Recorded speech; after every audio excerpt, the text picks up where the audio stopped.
আজকে আমরা যাব জুমাইরা জেভিয়ার বিচে। এটা হচ্ছে আমার রুম। এটাতে আমার এই রুমটা পরে দেখাবো। এখানে রান্না টান্না করে খাওয়া যায়। এটা একটা অ্যাপার্টমেন্ট, যেখানে ডিটেলস দেওয়া আছে।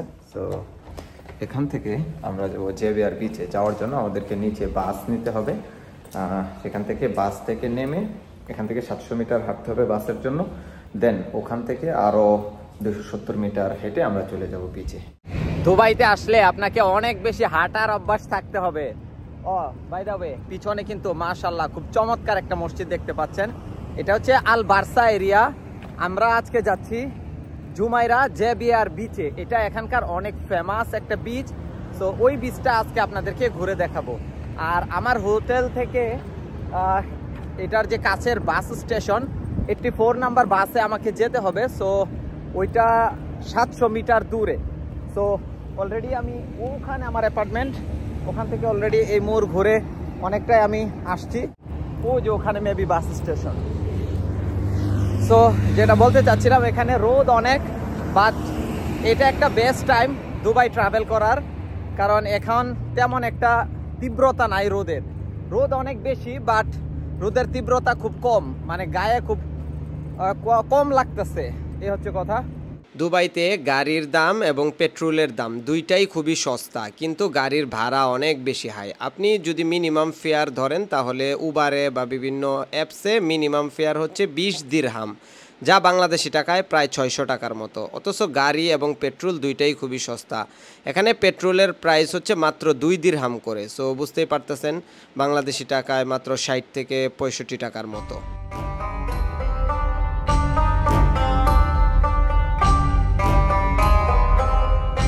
এটি শেখ জায়েদ রোড, যা দুবাইয়ের প্রধান এবং সবচেয়ে ব্যস্ততম হাইওয়ে, যা শহরের হৃৎপিণ্ড হিসাবে পরিচিত।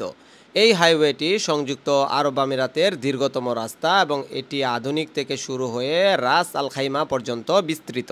এই রাস্তার দুপাশেই নির্মিত হয়েছে দুবাই মল, বুর্জ খলিফা সহ দুবাইয়ের বিখ্যাত স্থাপনাগুলো। আমরা চলে আসছি জেভিয়ার বিচে। দেখেন এই জায়গাটা, যত বড় বড় হোটেলগুলো সব এটার আশপাশে। তো এই জায়গাটা এখানকার অনেক ফেমাস একটা প্লেস। তো আর একটু সামনেই জেভিয়ার বিচ।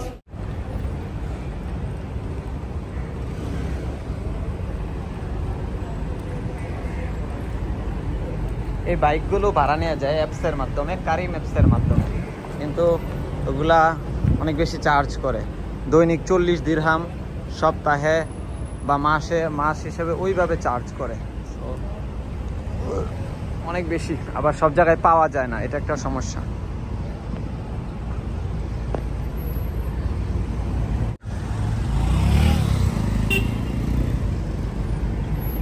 এই যে এদিকে বিচটা হবে সম্ভবত, এই দেখেন সামনে হিলটন। চলে আসছি আমরা। দেখেন, ওয়াও, দারুণ একটা ভিউ পাওয়া যাচ্ছে এখান থেকে।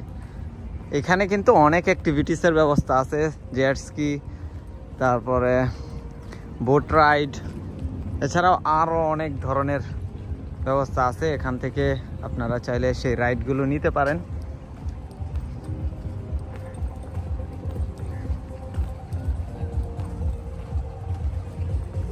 জেভিয়ার বিচ দুবাইয়ের সবচেয়ে জনপ্রিয় এবং পর্যটকদের প্রিয় সমুদ্র সৈকতগুলোর একটি।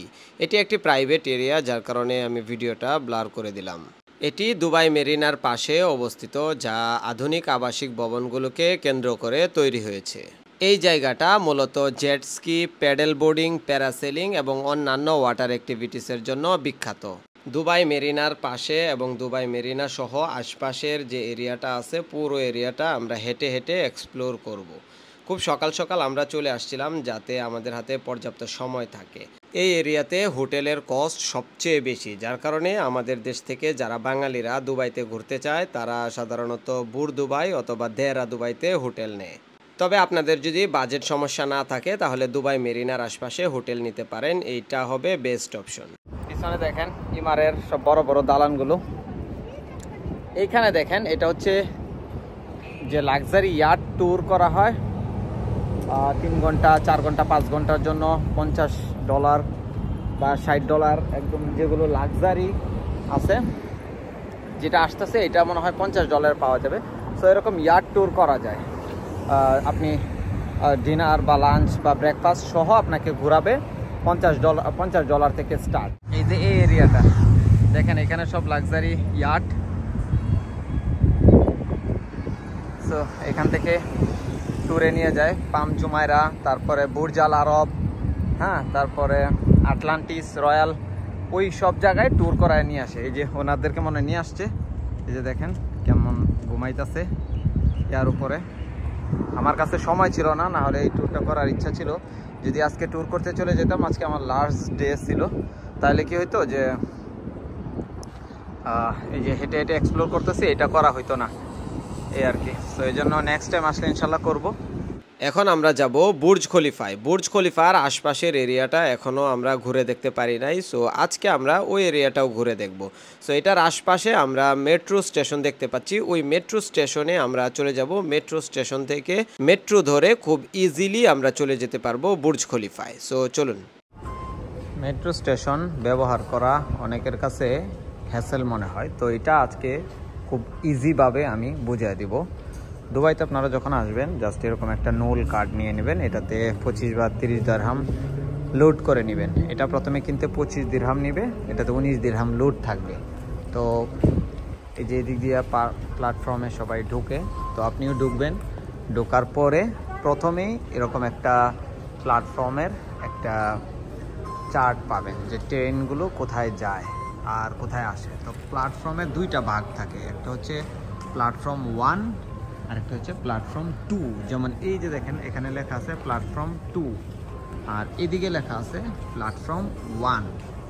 আর এখানেও যদি আমি আপনাদেরকে দেখাই, এই যে এখানে লেখা আছে প্ল্যাটফর্ম 2 আর এখানে লেখা আছে প্ল্যাটফর্ম 1, হ্যাঁ, প্ল্যাটফর্ম 1। সো সাপোজ আমরা যে জায়গায় যাব সেই জায়গার লোকেশনটা, প্রথমে আপনি যে জায়গায় আসেন, হ্যাঁ, এই জায়গার আপনি ইয়াটা দেখবেন যে কোথায় আছেন। যেমন আমি এখন আছি ম্যাক্স স্টেশনে, এই যে এখান থেকে এই দিকে যাবে, এই যে তীর চিহ্নটা, এই যে আমি ম্যাক্স স্টেশনে আছি, যার কারণে হচ্ছে যে এখান থেকে এই দিকে ট্রেনটা যাবে, মানে এই দিকে, হ্যাঁ, এইদিকে। সো এখানে যদি আমি যাই তাহলে কোন স্টেশনগুলো পাবো? ম্যাক্সের পরে পাবো এডিসিবি, বুরজামান, তারপরে ইউনিয়ন। তো আমি যাব এখন বুরজুমান স্টেশনে। বুরজুমান স্টেশন থেকে আবার বাম দিক দিয়ে গ্রিন লাইনে আমি অন্য জায়গায় যাব। তো বুরজুমান আমাকে যেতে হবে। সো আমার কোন দিকে যেতে হবে? এই প্ল্যাটফর্ম নাম্বার 1-এ। তাহলে এবার প্ল্যাটফর্ম নাম্বার 1 কোন দিকে? এই দিকে। এই দিকে হয়তো আমি লিফটে যেতে পারি অথবা সিঁড়ি দিয়ে যেতে পারি। সো এটা একটা সলিউশন। এখন এখানে আসেন প্ল্যাটফর্ম নাম্বার 2। তো এইটা হচ্ছে প্ল্যাটফর্ম নাম্বার 2, এই যে ম্যাক্স দিয়ে শুরু। তো তীর চিহ্নটা কোন দিকে? এই দিকে যাবে, তার মানে ট্রেনটা এইদিকে যাবে। তো এইদিকে যদি যায় তাহলে এই যে ম্যাক্স স্টেশন, তারপরে আছে ওয়ার্ল্ড ট্রেড সেন্টার, তারপরে Emirates tower, financial centre, Dubai মল, বুর্জ খলিফা, বিজনেস বে, এরকম সিরিয়ালভাবে একটার পর একটা যাবে। সো এই হচ্ছে একদম ইজি একটা সলিউশন প্ল্যাটফর্ম ব্যবহার করার দুবাইতে। সো আপনারা যারা আসবেন এইভাবে ইজিলি ব্যবহার করতে পারবেন। সো আমার যেহেতু আমি এখন যাব কোথায়? প্ল্যাটফর্ম 1-এ আমাকে যেতে হবে। এই যে ম্যাক্সে আসি, আমি যাব বুরজমান, তো এইদিকে আমার যেতে হবে। তো প্ল্যাটফর্ম 1। সো আমি লিফটে চলে যাব। লিফট কল করলেই আসবে কাছাকাছি। সো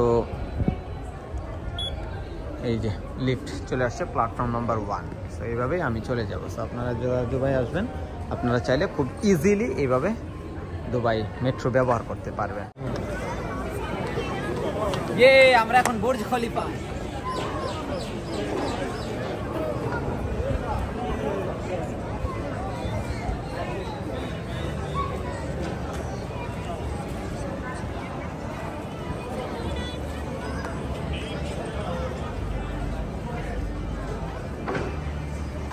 সেই বুর্জ খলিফা যেখানে আসার জন্য সারা বিশ্বের মানুষ খুব অধীর আগ্রহে থাকে যে কখন টাকা পয়সা হবে, কখন টাকা পয়সা কামাবে এবং দুবাই আসবে, আইসে বুর্জ খলিফার সাথে ছবি উঠাবে। তো চলুন পুরো এরিয়াটা ঘুরে দেখা যায়।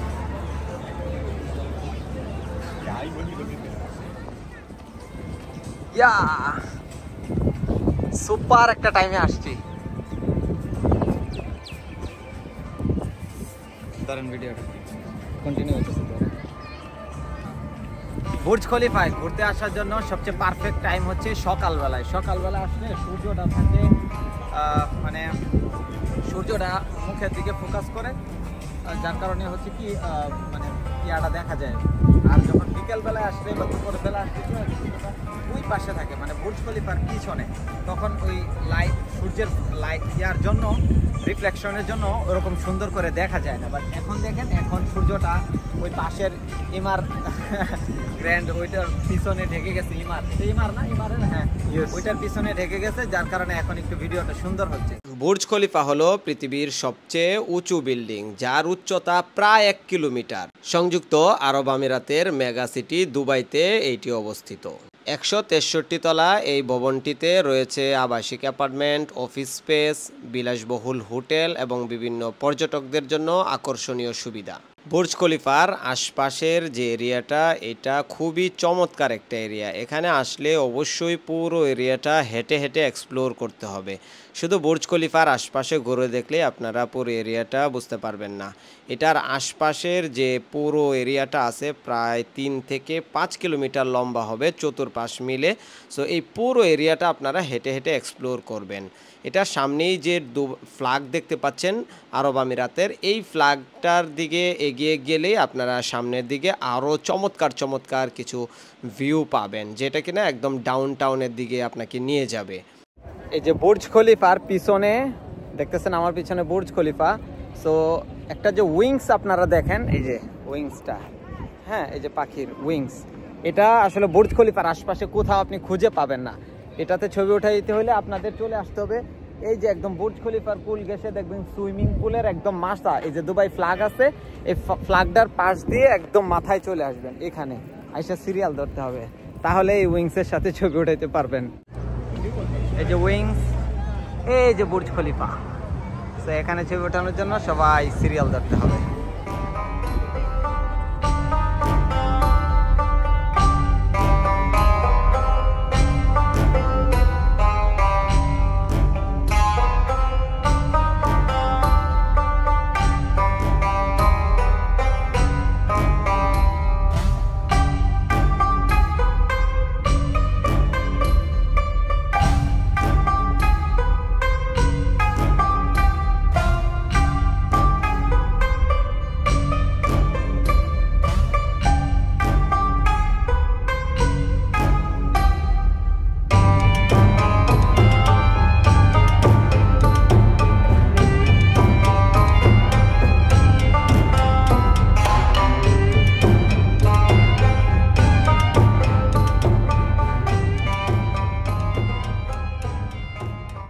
আমরা দুবাই ফ্রেমে আসার জন্য ম্যাক্স যে স্টেশন আছে ওইটাতে নামছি। ম্যাক্স স্টেশনে আপনারা নামবেন মেট্রোতে, যেখানেই থাকেন, নেমে জাস্ট এই যে দেখেন দুবাই ফ্রেম দেখা যাচ্ছে।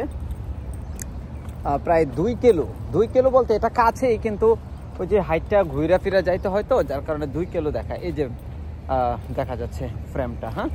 সো আমি 3-4 মিনিটের মতো হাঁটছি, আর হয়তো 5-7 মিনিট লাগবে হাইটটা যাইতে। গুগল ম্যাপ দেখে হাঁটার লোকেশন দিয়ে খুব ইজিলি আপনারা চলে যেতে পারবেন। যেখানে একটা জাবিল পার্ক, এই পার্কটা দিয়ে মনে হয় আমরা খুব ইজিলি ঢুকে যেতে পারবো। এই যে এখানে হচ্ছে স্টেশনটা, ম্যাক্স স্টেশন মেট্রোর। অবশেষে হাঁটতে হাঁটতে চলে আসছি দুবাই ফ্রেমের কাছে। ভাড়া চাইছিল ওভারে 29 দিরহামের মতো। 29 দিরহামের রাস্তা 10 মিনিটে হাঁটতে চলে আসছি। বাংলাদেশি টাকায় 900 টাকা হবে আনুমানিক। আশপাশটা অনেক সুন্দর। এটা একটা মিউজিয়াম, কি আছে দেখার মতো, চলেন করে দেখি।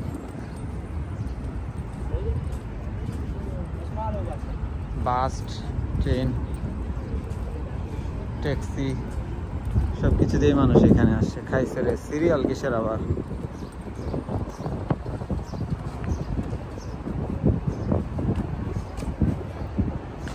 মাশাআল্লাহ, একটা মসজিদ খুব সুন্দর, মহিলাদের পুরুষদের নামাজ পড়ার জায়গা। আর এইটা হচ্ছে দুবাই ফ্রেম। ওরে বাবারে, বিল্ডিং নাকি, যাই হোক চলে আসছি। এই যে আমার টিকিট, এটা booking.com থেকে অ্যাট্রাকশন অপশনে গিয়ে এটা বুক করে ফেলছিলাম। এটার প্রাইস আমার থেকে নিয়েছিল $13 সম্ভবত। আপনাদেরকে দেখাই, booking.com-এ যাবেন, গিয়ে এই যে অ্যাট্রাকশন অপশন পাবেন, এই অ্যাট্রাকশন অপশনে গিয়ে এখানে সার্চ করবেন দুবাই, করলে এই যে এখানে চলে আসবে এই যে দুবাই ফ্রেম, দেখেন দুবাই ফ্রেম $13, $13.88। তো এই যে এখানে গেলে আপনার টিকিটটা পারচেস করে ফেলতে পারবেন, সাথে সাথে কিউআর কোডটা মেইল করে দিয়ে দিবে। এই যে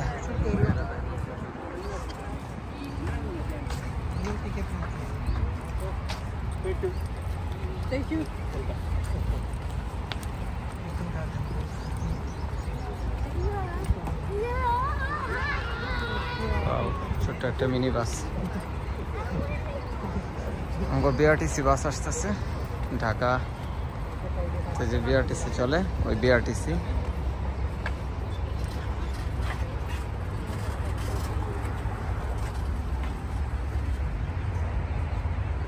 চারপাশের দৃশ্য,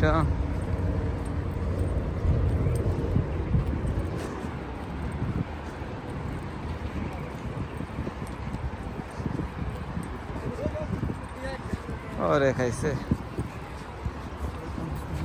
এখানে আবার বিশাল সিরিয়াল, এত সিরিয়াল হলে কেমন হবে।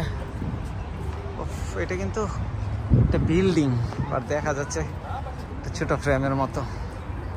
প্রবেশ করার সময় আমার ছবি উঠায় রাখছে দুবাই ফ্রেমের সাথে। এই যে দেখেন ফটোগ্রাফার সবাইকেই ছবি উঠায় দিচ্ছে সিরিয়াল ধরে ধরে।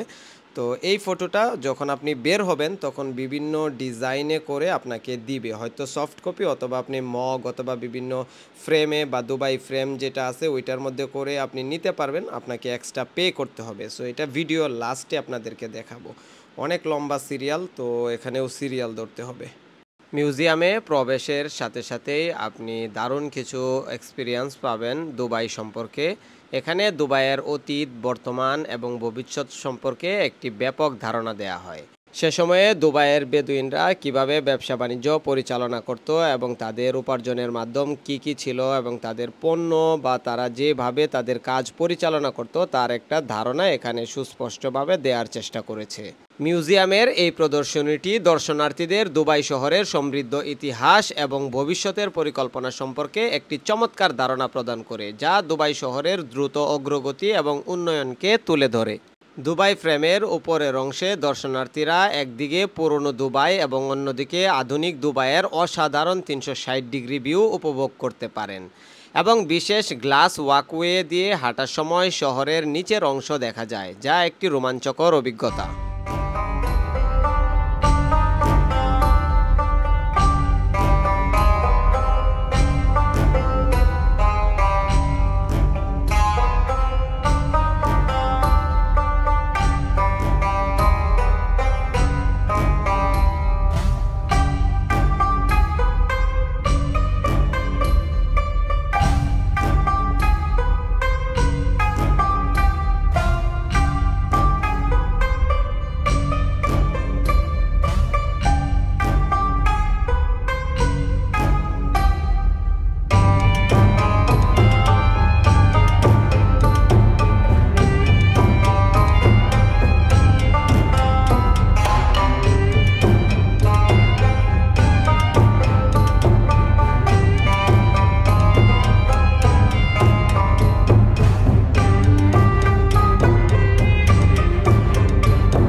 এটা হচ্ছে ওল্ড দুবাই। এক পাশটাতে আপনাদেরকে দেখিয়েছিলাম আধুনিক দুবাই, আর এই পাশটাতে হচ্ছে ওল্ড দুবাই, যেখান থেকে আপনি পুরো নিচের এরিয়াটা দেখতে পারবেন। গাড়িগুলো এমনভাবে চলাচল করতেছে মনে হচ্ছে যে খেলনা গাড়ির মতোই। সো এটা হচ্ছে মেইন মজার জিনিস এই ফ্রেমের। এক পাশটাতে আপনি দেখতে পাবেন ওল্ড দুবাই আর অন্য পাশটাতে আপনি দেখতে পারবেন আধুনিক দুবাই। মিউজিয়াম থেকে বের হওয়ার সময় দারুণ একটা অভিজ্ঞতা আমাদের হয়েছিল, সেটা হচ্ছে ভিজুয়াল ও অডিও ইফেক্টের মাধ্যমে ফিউচারে চলে যাওয়া। সো এখান থেকে দেখে আমাদের এমন মনে হচ্ছে যেন আমরা আধুনিক এক দুবাইতে চলে আসছি, যেটা কিনা 50 বা 100 বছর পরে হবে দুবাইতে। দেখেন সব কিছুই যেন মনে হচ্ছে স্বপ্নের মতো, এত আধুনিক এবং এত আপডেট দুবাই, যা কিনা তারা ভবিষ্যতের জন্য পরিকল্পনা করে রেখেছে। এই মিউজিয়াম থেকে বের হওয়ার সময় আপনারা এই জিনিসগুলো উপভোগ করতে পারবেন। এটা ছিল এই মিউজিয়ামের অন্যতম একটা আকর্ষণ। দেখেন সব কিছুই যেন রূপকথার মতো, মনে হচ্ছে যেন শূন্যে ভেসে ভেসে আমি সব কিছুই পাখির মতো উড়ে উড়ে দেখতেছি। দারুণ একটা এক্সপিরিয়েন্স ছিল। দুবাই ফ্রেম থেকে বের হওয়ার পরে চমৎকার একটি গিফট শপ পেয়ে যাবেন, যেখানে বিভিন্ন ধরনের গিফট আইটেম আপনারা পাবেন। এগুলো আপনারা চাইলে সংগ্রহ করতে পারেন। খুবই চমৎকার চমৎকার এবং পছন্দের জিনিসগুলো এখানে আছে। অনেক ধরনের ফ্রেম আছে, যেখানে আপনার এই দুবাই ফ্রেমে তোলা যে ছবিগুলো আছে সেগুলো সাজিয়ে রাখতে পারেন।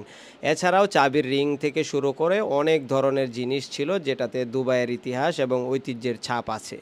গোল্ড সোক 22 লেখা, এটা হচ্ছে একটা মেট্রো স্টেশনের বোর্ড। এটা দেখলেই বুঝতে পারবেন যে এখানে মেট্রো স্টেশন আছে। আর এটা হচ্ছে গোল্ড সোক মেট্রো স্টেশন। এটাতে নেমে আপনারা কিছুটা হাঁটলে আপনারা গোল্ড সোকে পৌঁছাতে পারবেন। এটা হচ্ছে দেরা দুবাইতে। এই এরিয়াতে মূলত বাঙালিরা বেশি বসবাস করে। সো যেহেতু আমি অন্য এরিয়াতে ছিলাম, সো এই এরিয়াটা তেমন এক্সপ্লোর করা হয় নাই, তাই আজকে এই এরিয়াটা ঘুরে দেখব। আরবি ভাষায় সোক মানে হচ্ছে বাজার। এখানে লেখা আছে গোল্ড সোক মানে হচ্ছে স্বর্ণের বাজার। এটা হচ্ছে পৃথিবীর অন্যতম একটি স্বর্ণের বাজার। এখানে অসংখ্য দোকান আছে, যেখানে আপনি খুবই ভালো মানের স্বর্ণ কিনতে পারবেন। এখানে বেজান স্বর্ণ খুবই কম বিক্রি করা হয়, কারণ হচ্ছে যে এখানে স্বর্ণের মান খুব কঠিনভাবে নিয়ন্ত্রণ করা হয়। দুবাই সরকার এই ব্যাপারে খুবই কঠিন নিয়ম করে রেখেছে, যাতে ভেজাল স্বর্ণ কেউ বিক্রি করতে না পারে। বাংলাদেশ সরকার ব্যাগেজ রুলসে অনেকটা পরিবর্তন নিয়ে আসছে, যার জন্য এখন বাংলাদেশিরা 100 গ্রাম স্বর্ণের অলংকার আনতে পারেন, আগে যেটা ছিল প্রায় 200 গ্রাম। এটা পৃথিবীর সবথেকে বড় সোনার আংটি। 2018 সালে এটা কিন্তু গিনেজ ওয়ার্ল্ড রেকর্ডে নাম রেখেছিল। আজ এ পর্যন্তই, দেখা হবে পরবর্তী ভিডিওতে। সে পর্যন্ত ভালো থাকবেন সবাই। আর দুবাই ট্রাভেল সম্পর্কে যে কোনো ধরনের ইনফরমেশন জানার থাকলে অবশ্যই আমার ভিডিওর নিচে কমেন্ট করবেন। আর অবশ্যই বন্ধুদের সাথে শেয়ার করতে ভুলবেন না। সো ভালো থাকবেন সবাই। আল্লাহ হাফেজ।